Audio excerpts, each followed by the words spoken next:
Hello friends, I am Sunis and you are watching Indian Engineer.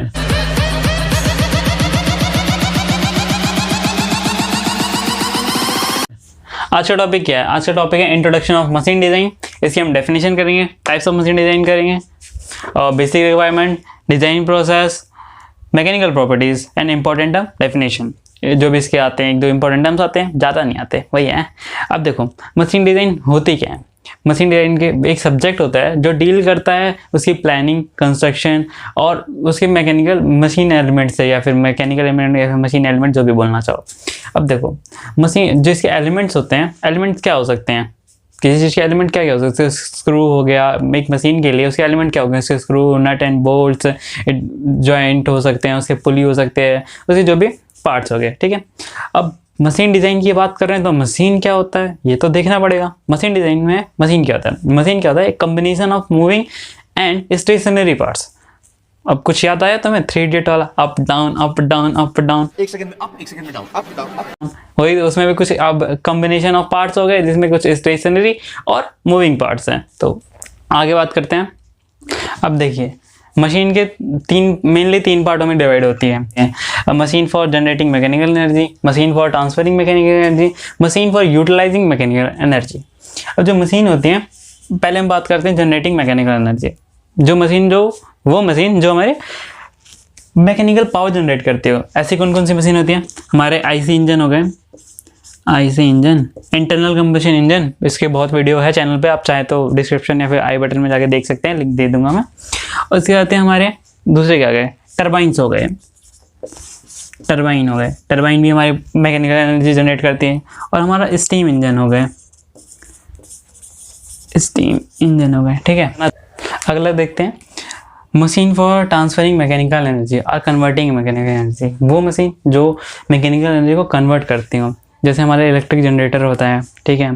हमारे air pumps हो गए, hydraulic pumps हो गए। एयर पंप्स हो गए हमारे क्या बोलते हैं मैकेनिकल एनर्जी को न्यूमेटिक एनर्जी में, और हमारे क्या बोलते हैं हाइड्रोलिक पंप्स हो गए जो मैकेनिकल एनर्जी को फ्लूइड एनर्जी में कन्वर्ट करते हैं, ठीक है।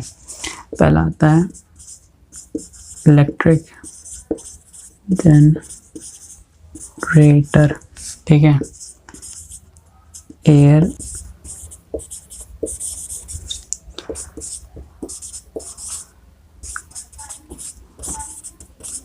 हाइड्रोलिक पंप, ठीक है। अब आती है machine for utilization mechanical energy. अब इसमें क्या कहते हैं? जो मशीन यूटिलाइजेशन करती हो, ठीक है। यूटिलाइजेशन करने वाली मशीन कैसे होगी? हमारी लेथ हो गई, हमारे ड्रिल्स हो गए, और भी जो हमारे पार्ट्स हो गए, ठीक है। और इसके एग्जांपल ले लेते हैं, लेथ, सीएनसी, ड्रिल, ठीक है। और भी जो भी हमारे पार्ट्स हो गए, जो भी मशीन पार्ट्स हो गए, जो भी हमारे टूल्स हो गए, जो भी हमारे इलेक्ट्रिक मैकेनिकल को कन्वर्ट करते हैं। अब आगे देखते हैं, जो हमारे मशीन एलिमेंट होते हैं वो मेनली दो कैटेगरी में डिवाइड होते हैं। एक होते हैं जनरल पर्पस एलिमेंट और एक होता है स्पेशल पर्पस एलिमेंट, ठीक है। अब जनरल पर्पस एलिमेंट जो सभी के लिए यूज़ होते हैं, जनरली सबके लिए यूज़ होते हैं। जैसे इसका एग्जांपल ले लेते हैं, नट बोल्ट, स्क्रू, ठीक है, एटसेट्रा। जैसे ये भी जैसे जो सबके लिए यूज़ होते हो।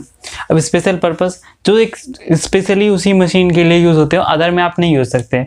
जैसे हमारे एग्जांपल लेते हैं पिस्टन, ठीक है। अब पिस्टन सब गाड़ियों के लिए यूज़ होते हैं, लेकिन वो सिर्फ गाड़ियों के तो यूज़ करते हो ना, और थोड़े ना मोटर लगाने के लिए तुम करोगे। तो मैं एक छोटे से कोई चीज़ बनाने उसमें तुम पिस्टन लगाओगे, वो सबके लिए नहीं, स्पेशल पर्पस में आ जाते हैं, ठीक है। और एग्जांपल ले लेते हैं कनेक्टिंग रॉड, जो स्पेशली एक ही चीज़ के लिए यूज़ होते हैं और दूसरे के लिए तुम यूज़ नहीं कर सकते। अब जो जनरल पर्पस मशीन होते हैं, एलिमेंट्स होते हैं, वो दो हिस्से में होते हैं, एक फास्टनर्स, एक होते हैं रोटरी मोशन ड्राइव्स। अब फास्टनर्स में क्या आ गए? जो फास्टनिंग के लिए काम आते हैं। फास्टनिंग के लिए जैसे हमारे नट हो गए, ठीक है, और हमारे क्या बोलते हैं रिवेटेड जॉइंट हो गए, ठीक है, हमारी कपलिंग हो गई, ठीक है। अब रोटरी मोशन डिवाइसेस जैसे क्या हो गए? रोटरी मोशन ड्राइव में काम आते हैं, जैसे हमारे गियर्स हो गए, बेल्ट ड्राइव हो गया, बेल्ट ड्राइव हो गया, ठीक है, एक्सेट्रा। ऐसे हम बात करते हैं टाइप्स ऑफ डिज़ाइन की, टाइप्स ऑफ मशीन डिज़ाइन, ठीक है। इसमें 3 तरह के होते हैं, adaptive design, developed design and new design.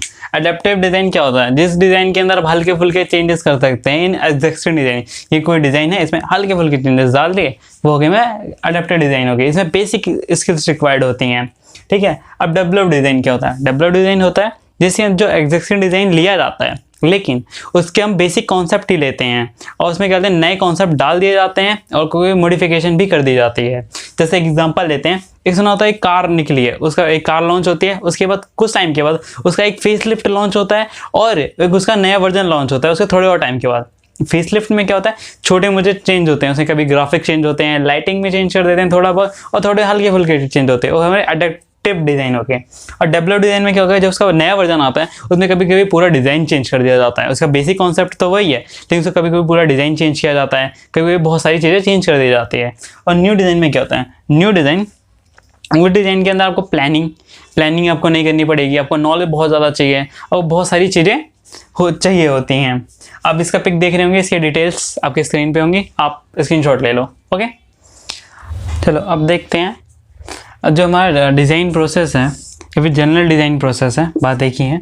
इसमें क्या क्या चीज़ें आ जाते हैं, नीड या फिर एम। नीड या फिर एम, अगर तुम्हें कोई चीज़ बनाना है, पहले पता होना चाहिए क्या बनाना है, तुम्हें कोई एम होना चाहिए क्या बनाना है, कुछ पता ही नहीं चल लिया बनाने, ठीक है, तो तुम्हें कुछ नीड या फिर एम चाहिए। उसके बाद सिंथेसिस या फिर मैकेनिज्म्स।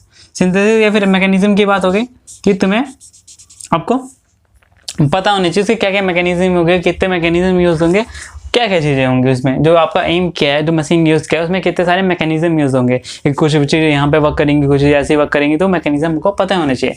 अब एनालिसिस ऑफ फोर्स, आपको मैकेनिज्म पता चल गया, आपको कैसे क्या चीज़ बनाना ये पता चल गया। अब आपको एनालाइजिंग ऑफ फोर्स करना है कि जो फोर्स आप जो चीज़ बना रहे हो उसमें जो फोर्सेस कंसिडर हो रही हैं, जो भी फोर्सेस लगेंगी जो एक्चुअल टाइम में, प्रैक्टिकल टाइम में आपको जो चीज़ें वर्क करेंगे, जो फोर्सेस वर्क करेंगे, वो चीज़ें आपको पता होनी चाहिए, ये फोर्सेस हमारे वर्क करेंगे, ठीक है। अब उन फोर्सेस के बेसिस पे आपको मटेरियल सिलेक्शन करना है, ठीक है। Material selection is one of the most important thing आप मशीन डिज़ाइन में करते हो। अब आपको चाहिए था कुछ हिसाब का मटेरियल, ठीक है, आपको चाहिए थे हाई स्ट्रेंथ का, आपने लो स्ट्रेंथ का मटेरियल यूज़ कर दिया, आपको मटेरियल पता नहीं था, तो आपको चलने से पहले आपका फेलियर आ जाएगा, आपका डिज़ाइन सक्सेसफुल हुआ ही नहीं। Design for element of elements, size and stresses, जो भी आपका साइज है, अभी जो भी साइज है मैटर कर रहा है, आपका जो डिज़ाइन क्या एलिमेंट का जो साइज हो गया, उसके परमिसिबल स्ट्रेस क्या आ रहे हैं, उसके साइज क्या है, उसमें स्ट्रेस क्या पड़ रहा है, जो एलिमेंट्स यूज़ करने हैं उसका क्या स्ट्रेस है, जो आप क्या बोलते हैं उसमें स्ट्रेसेस क्या डेवलप्ड होंगे, वो सब चीज़ें आपको देखनी है। अब ऑन द बेसिस आपका स्ट्रेस ज़्यादा हो रहा है, तो स्ट्रेस ज़्यादा हो गया, आपने कैलकुलेट किया कि आपका 50 आ रहा है, 50 आपने फोर्सेस मटेरियल के सिलेक्शन के हिसाब से आपने 50 के हिसाब से डिज़ाइन किया, आपका स्ट्रेस है 60 का डेवलप हो जा रहा है, ठीक है। जैसे आपने अपनी मशीन डिज़ाइन करी, आपने क्रेन डिज़ाइन करी, आप सोचो क्रेन डिज़ाइन कर रहे हो, अब क्रेन का एनालाइज किया, आपने मटेरियल सेलेक्ट किया, फोर्सेस एनालाइज किए कि आपकी क्रेन है 60 का आ रहा है, उससे ज़्यादा उसके अंदर स्ट्रेस डेवलप्ड हो जा रहा है, तो पहले फेलियर आ जाएगा, ठीक है। अब ऑन द इस बेसिस पे आपको आप करेंगे उसके अंदर मॉडिफिकेशन करेंगे, आप मटेरियल चेंज करेंगे, आप भी जो भी दोबारा एनालाइजिंग फोर्स करेंगे, उस हिसाब से मॉडिफिकेशन करने के बाद मॉडिफिकेशन करने के बाद आप आएंगे डिटेल ड्राइंग पे। अब दोबारा सब कुछ हो गया, सब कुछ चीज़ें फिक्स्ड हो गई, उसके डिज़ाइन डिटेल ड्राइंग करने के बाद एक चीज़ और आती है, आपकी आती है प्रोडक्शन, ठीक है। अब सब कुछ प्रोडक्शन, आपने डिटेल ड्राइंग कर लिया, आपके हर एक डिटेल है आपके मशीन के बारे में, कैसे फोर्स काम करेंगे, कौन सा फोर्स क्या लगेगा, किस कंडीशन में फेलियर आएगा, किस कंडीशन में फेलियर नहीं आएगा, इस कंडीशन में फेलियर आ सकता है, इस कंडीशन में फेलियर्स नहीं आ सकते हैं, तो इस हिसाब से डिटेल ड्राइंग होगी और उसके बाद आपका होगा प्रोडक्शन, ठीक है।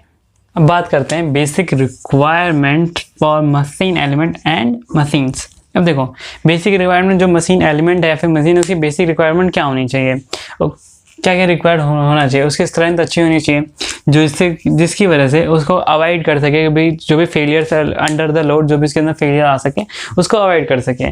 और रिजिड होना चाहिए, रिजिड होने से देखो क्या होता है, रिजिड होगा अगर मशीन रिजिड है तभी कहते हैं जब भी उसके फोर्सेस कर रहे हैं, एक्सटर्नल लोड हो रहे हैं, और भी उसको कहते हैं अवॉइड कर सके बेंड होने से, मुड़ने से, और जितनी रिजिड होगी ये उतने ही कहते हैं फोर्सेस को अवॉइड कर सकेंगे, लिटिल बिट सिमिलर ही है स्ट्रेंथ और क्या बोलते हैं rigidity. Wear resistance, wear resistance हो गई कि वियर रेजिस्टेंस क्यों होनी चाहिए। अगर आप मशीन चला रहे हो, आप एक टूल ले लेते हैं, ठीक है, अब ग्राइंड एक क्या ड्रिल बिट ले लेते हैं, आप ड्रिल कर रहे हो उसके अंदर, दीवार के अंदर, आपका वियर रेजिस्टेंस है ही नहीं, आप ड्रिल कर रहे हो, आप दीवार में छेद हुआ नहीं हुआ, आपके ड्रिल जरूर क्या बोलते हैं घिस गई, तो वो वियर रेजिस्टेंस होनी चाहिए, ठीक है। अब minimum dimension and weight, minimum dimension और वेट का मतलब हो गया कि आपका जो पार्ट आप यूज कर रहे हो वो साइज में छोटा हो और वेट में थोड़ा हल्का हो। साइज में छोटा का मतलब है कि अगर आपको कोई पार्ट लगाना है, आपको पहले 4 बंदे बुलाने पड़ेंगे, 4 मशीनें लगानी पड़ेगी उसको लगाने के लिए, ठीक है। इस वजह से हम क्या करते हैं, उसका मिनिमम डायमेंशन रखने की कोशिश करते हैं। और वेट, अब एक आपने कोई पार्ट लगा दिया, वो है तो बहुत अच्छा, ठीक है, बहुत कुछ है, वियर रेजिस्टेंस है, सब कुछ है, बहुत अच्छा पार्ट है, लेकिन उसका वेट ही 100 किलो है, छोटा सा पार्ट 100 किलो वेट, 4 लोग लगाओ पहले तो उसे लगाने के लिए, तो उसकी मिनिमम डायमेंशन मिनिमम वेट होनी चाहिए। मैन्युफैक्चरेबिलिटी, आपने ऐसा पार्ट लाए, स्ट्रेंथ भी अच्छी है, सब कुछ अच्छी है, रेजिस्टेंस भी अच्छा है, वियर रेजिस्टेंस है, पार्ट भी हल्का है, और क्या कहते हैं मिनिमम डायमेंशन के अंदर बहुत अच्छा चीज़ है, बहुत अच्छा मटेरियल है, ठीक है।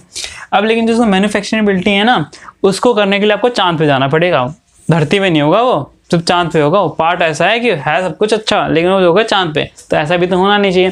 जो भी आपको मैन्युफैक्चरिंग, जो भी आप चीज़ मैन्युफैक्चरिंग कर रहे हो, उसकी लेबर कॉस्ट भी कम आनी चाहिए, लेबर कॉस्ट जल्दी से जो भी उसका प्रोसेस है वो हो सके, ठीक है। अब सेफ्टी, सेफ्टी की बात करते हैं।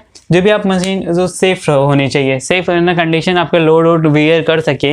अगर आप कुछ काम कर रहे हो, वो ऑपरेटर और वो मशीन खुद को अपने आप को नुकसान ना पहुंचाए, कि आप काम करते करते ब्रेक हो गई, ब्रेक होने की वजह से मशीन के अलग अलग कंपोनेंट्स को भी नुकसान पहुंचा सकती है, और जो ऑपरेटर है उसको भी नुकसान पहुंचा सकती है। स्टैंडर्ड, अब स्टैंडर्ड्स की बात करते हैं। आप गए बाहर गए, अब बाहर पर ड्रिल बहुत अच्छी लगी, अब बाहर किसी कंट्री से ड्रिल उठा के ले आए, अब उसकी ड्रिल बिट खराब हो गई, ठीक है, खराब हो गई या फिर खो गई।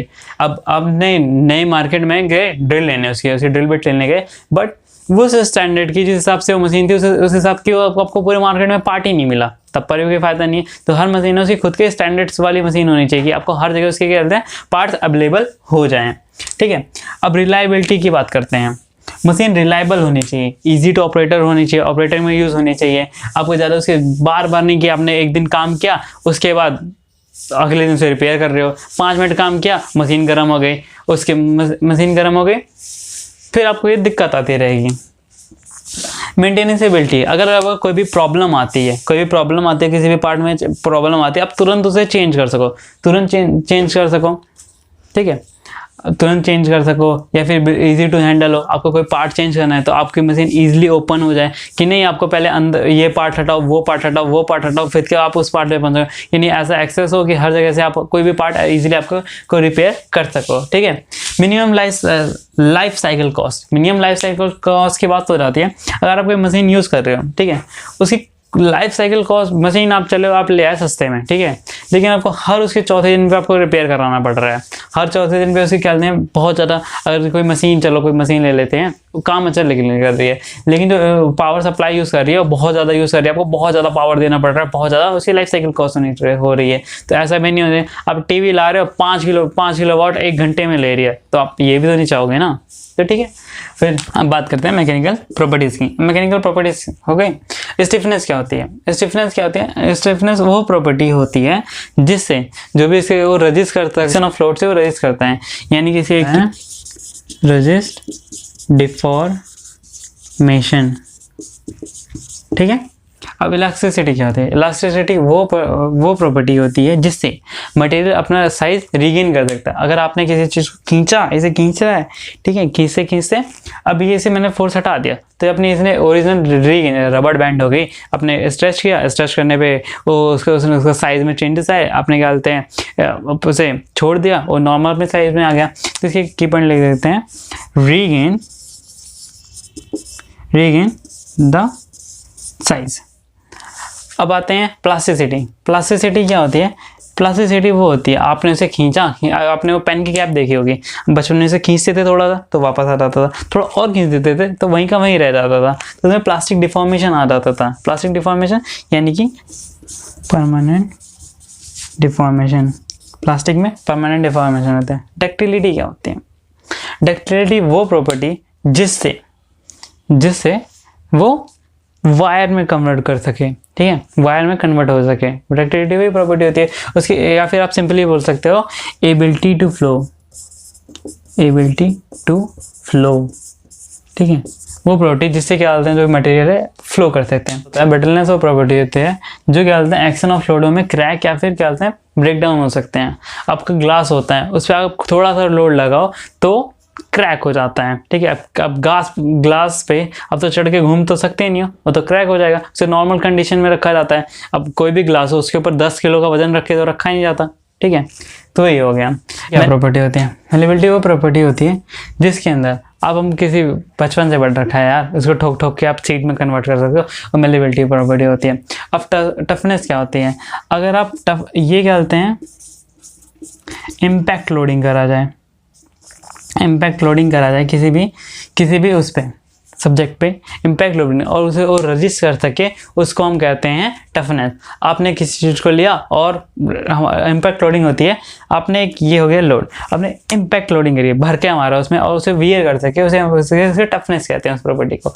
हार्डनेस हो गया हमारा स्क्रैच रेजिस्टेंस, कितना वो स्क्रैचेस को वियर कर सकता है, जो भी स्क्रैच मतलब कितना हार्डेंट है वो, कितनी चीज़ों को वियर कर सकता है, ठीक है। इसके की पॉइंट लिख देते हैं।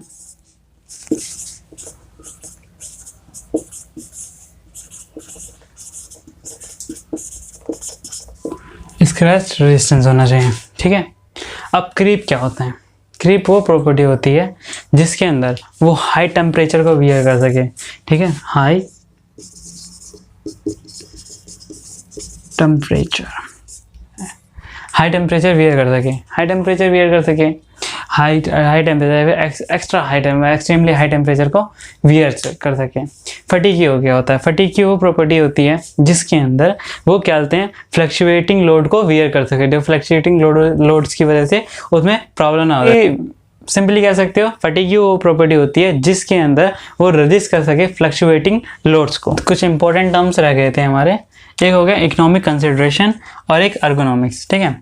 अब ये दोनों हम डिज़ाइन में क्यों कंसिडर कर रहे हैं? इकोनॉमिक कंसिडरेशन ये हो गई कि आपने एक मशीन परचेस करनी है, मशीन तो परचेस कर ली, अब अपने इकोनॉमिकली सपोर्ट नहीं हो पा रहा है, आपने मशीन तो परचेस कर ली कैसे भी, बट उस बहुत ज़्यादा कॉस्टली पड़ रही है, या फिर ऐसे कुछ आपको अगर आप डिज़ाइन कर रहे हो तो आपको इकोनॉमिक कंसिडरेशन भी रखना पड़ेगा। आपने डिज़ाइन तो कर दी लेकिन इतनी महंगी कर दी कोई ले ही नहीं पा रहा है, ठीक है। अब अर्गोनॉमिक्स क्या होते हैं? अर्गोनॉमिक्स बेसिकली हमारी ह्यूमन इंजीनियरिंग होती है कि आपको ये एबिलिटी करती है कि आप कितने कंफर्टेबल हो उस डिवाइस से। अब मान लो एक डिस्प्ले का एग्जांपल ले लेते हैं, डिस्प्ले फ्लैट होती है बट हम उसे जब हम डेस्कटॉप में आते हैं तो डिस्प्ले को हल्का सा इंक्लाइन कर दिया जाता है, उससे क्या बेनिफिट होता है वो हमें कंफर्टेबल हो जाता है। तो हमें बेसिकली कह सकते हैं अर्गोनॉमिक्स में आते हैं कंफर्टेबिलिटी विद मशीन। अगर कोई शीट है तो अगर कोई आप चेयर डिजाइन करते हो तो कितने कंफर्म कर देते हैं, आपको कर दें बैक सपोर्ट, क्या क्या चीज़ें सपोर्ट करती है वो चीज़ें आपको अर्गोनॉमिक्स में आ जाती है। बेसिकली आप कितने कंफर्टेबल हो सकते हैं, कंफर्टेबल किया जा सकता है आपको एक मशीन से, उसके डिजाइन से, मशीन से या फिर उसके डिजाइन से। तो यहाँ पे हमारी वीडियो खत्म होती है। अरे रुको काम आ गया, मैं बात तो सुनो।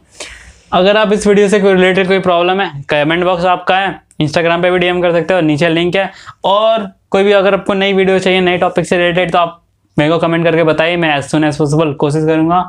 अगर वीडियो अच्छी लगे तो शेयर कर देना, मना नहीं किया मैंने, ठीक है ना। तो थैंक्स फॉर वॉचिंग।